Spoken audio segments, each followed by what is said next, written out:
Assalamualaikum, Football United ringan amatiran ala gue sesuai dengan yang diminta oleh beberapa teman-teman ya di komentar. Kali ini gue akan bikin sesuai request sekali lagi ya, preview mengenai pertandingan Indonesia menghadapi Malaysia di partai terakhir di grup B. Ini partai hidup mati bagi kedua tim untuk bisa lolos ke babak semifinal. Malaysia dan Indonesia ini terpaut tidak cukup jauh ya. Indonesia sementara ada di peringkat pertama dengan nilai 7, sementara Malaysia ada di peringkat ketiga dengan nilai 6. Di partai terakhir ini Malaysia wajib menang menghadapi Indonesia, sementara Indonesia sendiri hanya butuh hasil seri sudah mampu melenggang ke semifinal, tidak peduli apapun hasil antara Vietnam menghadapi Kamboja yang ya di atas kertas Vietnam harusnya bisa menang bahkan dengan mudah ya. Peringkat FIFA keduanya ini Malaysia di atas ya dengan di peringkat 154, sedangkan Indonesia di 166. Dan kalau gua lihat ya antara keduanya ini ya duanya ini musuh bebuyutan pastinya. Kita tahu itu ya.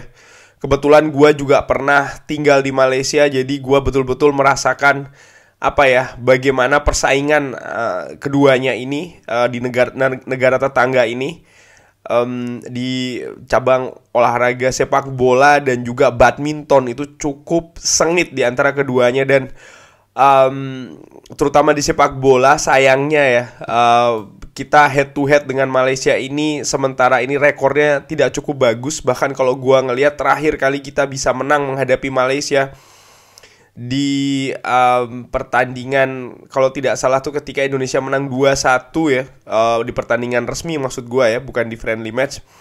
Yaitu adalah ketika kita menang 2-1 di Piala AFF kalau tidak salah di tahun 2010 di Senayan.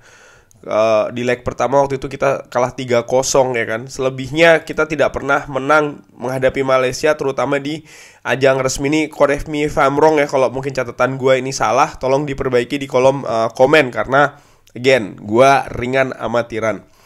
Nah, bagaimana nih menghadapi Malaysia? Kalau gue lihat di highlights pertandingan antara Vietnam menghadapi Malaysia, di mana Malaysia ini kena hajar 3-0.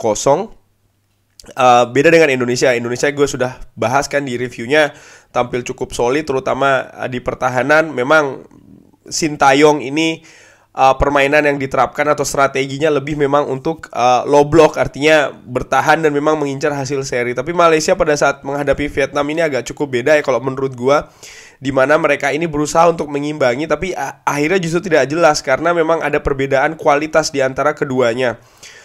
Malaysia menerapkan 4-1-4-1 kalau tidak salah, berusaha untuk mengimbangi, tidak begitu bertahan juga ya, tapi serangan-serangannya cukup mudah dinetralisir oleh pemain Vietnam. Sebaliknya, justru pemain Malaysia ini ketika ditekan oleh Vietnam tampak grogi, tampak terlalu banyak memberikan respect kepada Vietnam. Akibatnya sering melakukan kesalahan. Bahkan kalau tidak salah gol pertama dari Vietnam itu juga tidak lepas dari kesalahan pemain Malaysia, pun juga kalau tidak salah gol ketiga. Pertandingan memang didominasi sekali oleh oleh Vietnam ya. Tapi Malaysia pun juga memiliki beberapa peluang. Yang ini yang menurut gue harus diwaspadai oleh pasukan Sintayong. Jadi kalau tidak salah dari total 5 shots yang dilesakkan oleh Malaysia ini, 4 diantaranya shot on target. Dan kalau dari highlight lagi-lagi gue saksikan ya, Vietnam menghadapi Malaysia ini, lini depan Malaysia itu kurang tenang. Sekali lagi kurang tenang, sering melakukan kesalahan, dan finishing juga menurut gue itu salah satu masalah di pertandingan menghadapi Vietnam. Sebenarnya sih bukan tidak mungkin kalau mereka bisa lebih tenang atau mungkin kualitasnya agak sedikit lebih bagus. Paling tidak 1 gol bisa dilesakkan oleh Malaysia. Karena ya kalau menurut gue sih dengan amatiran, peluang yang diraih ketika menghadapi Vietnam itu juga beberapa peluang bagus sih sebenarnya. Cuman itu tadi tidak mampu dimaksimalkan oleh pemain Malaysia. Nah, bagaimana menghadapi Indonesia besok? Kalau gue lihat sih dengan amatiran, Malaysia ini akan menyerang dari menit pertama. Kenapa? Karena mereka yang butuh hasil menang. Mereka yang butuh tampil agresif, mereka yang butuh untuk menguasai possession, mereka yang butuh untuk menciptakan banyak peluang, mereka yang butuh untuk unggul lebih dahulu. Dan ini bisa jadi sesuatu yang harusnya bisa dibaca oleh Sintayong. Tinggal bagaimana Sintayong menerapkan strategi untuk bereaksi terhadap kepermainan yang mungkin akan ditunjukkan oleh Malaysia. Apakah dia akan menerapkan lagi setback ketika menghadapi Vietnam, artinya lebih banyak menunggu di belakang, menumpuk pemain di belakang, low block, berusaha untuk membuat lawan ini frustasi. Ataukah berusaha juga untuk mengimbangi permainan menyerang Malaysia dengan itu tadi ya, penyerangan dengan tampil lebih menyerang.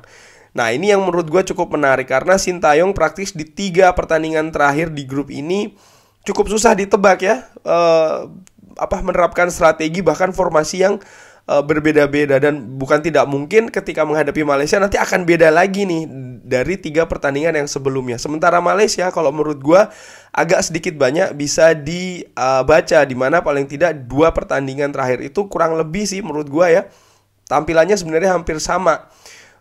Mereka mengandalkan lini tengah, terutama dikomandoi oleh seorang veteran ya, Badrul Bakhtiar. Di belakang mengandalkan Aidil Zafwan dan juga Sahrul Saad. Dan ya itu tadi ya, penyerang ya bisa Gyu Hermi ataupun Lukman Hakim. Cuman dari kabar terakhir ini yang gua dapatin dari salah satu media Malaysia mengatakan ada kemungkinan Aidil Zafwan dan juga Sahrul Saad ini tidak bisa mainkan ketika pertandingan menghadapi Indonesia. Dan menurut gua apakah ini praktis mengurangi, kalau seandainya tidak bermain, apakah ini praktis mengurangi kekuatan? Bisa ya, bisa tidak, karena again ini tim nasional. Tentunya pasukan Malaysia ini, Harimau Malaya ini punya backup ya. Bagaimana dengan Indonesia sendiri? Ada kabar terakhir Egy Maulana Fikri ini sudah bisa memperkuat. Katanya gue ini bikin hari Jumat malam ya. Katanya sih hari Sabtu sudah bisa di Singapura. Cuman kalau menurut gue ringan amatiran, kalaupun betul ya, sebenarnya agak riskan sih untuk menampilkan Egy ini di hari Minggu. Kenapa? Perjalanan jauh menurut gue dari Slovakia ke Singapura itu cukup memakan energi ya. Proses penerbangan dari luar negeri itu, apalagi dengan adanya protokol COVID ya, artinya di bandara tuh butuh waktu yang cukup agak sedikit panjang ya untuk sebelum bisa terbang. Di atas pesawat pun juga walaupun cuma duduk aja itu kan cukup ada energi yang terkuras di sana. Dan menurut gua cukup beresiko sih untuk menampilkan Egy di pertandingan terakhir ini. Ada kabar bagus kan, Elkan Bagot sudah bisa ditampilkan, jadi Sintayong ini bisa punya lebih banyak pilihan ya untuk pemain belakang untuk bisa ditempatkan. Cuman lagi-lagi itu dia misterinya, penampilan apa nih, strategi apa, komposisi seperti apa, sistem permainan seperti apa yang akan ditampilkan oleh Sintayong.